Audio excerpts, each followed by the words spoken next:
The President of the United States now describes himself, in his own words, as #1 on Iran's kill list.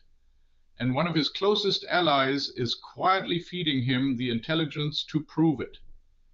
From here in Europe, this is where the story gets interesting.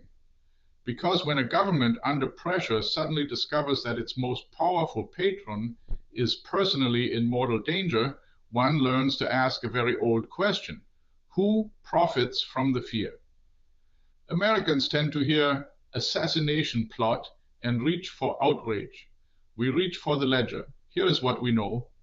Israel has reportedly warned Washington that Tehran has drawn up a fresh, concrete plan to kill Donald Trump.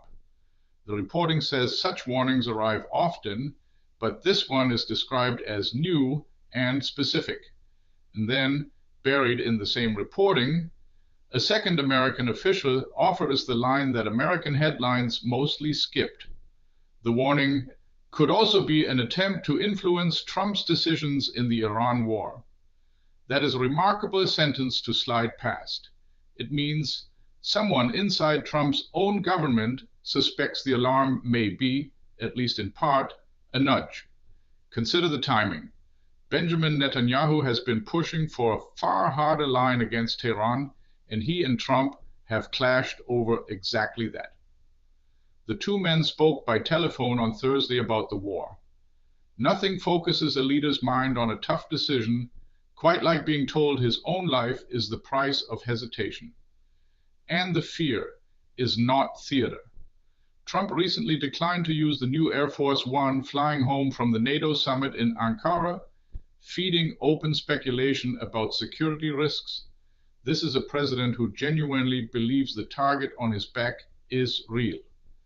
The question Europe asks is not whether the threat exists, it is whether that very real fear is now being used as a lever in a policy fight, because the war itself is spiraling.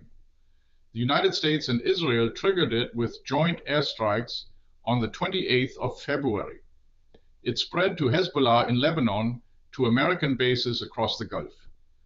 A framework agreement brought a brief calm, and then, overnight into Wednesday, Washington resumed massive strikes on Iran, and Tehran hit American bases in Kuwait and Bahrain in reply. Washington still insists diplomacy continues. It also calls Iran's conduct a violation of unacceptable magnitude, both things at once. And in Iran, they buried Ayatollah Ali Khamenei this week, killed on the very first day of the American-Israeli strikes in February. Enormous crowds gathered at the shrine in Mashhad. The chant that rose again and again, no compromise with the murderers. So picture the board, a grieving, radicalized adversary chanting for blood, an ally urging escalation while whispering warnings of assassination, and a president who now casts himself as the hunted man at the center of it all. Each actor has every incentive to keep the temperature high.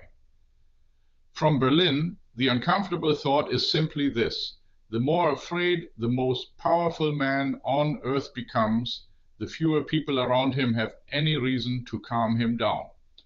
That's the view from here. What does it look like where you are? Drop it in the comments and subscribe for the perspective American media won't give you.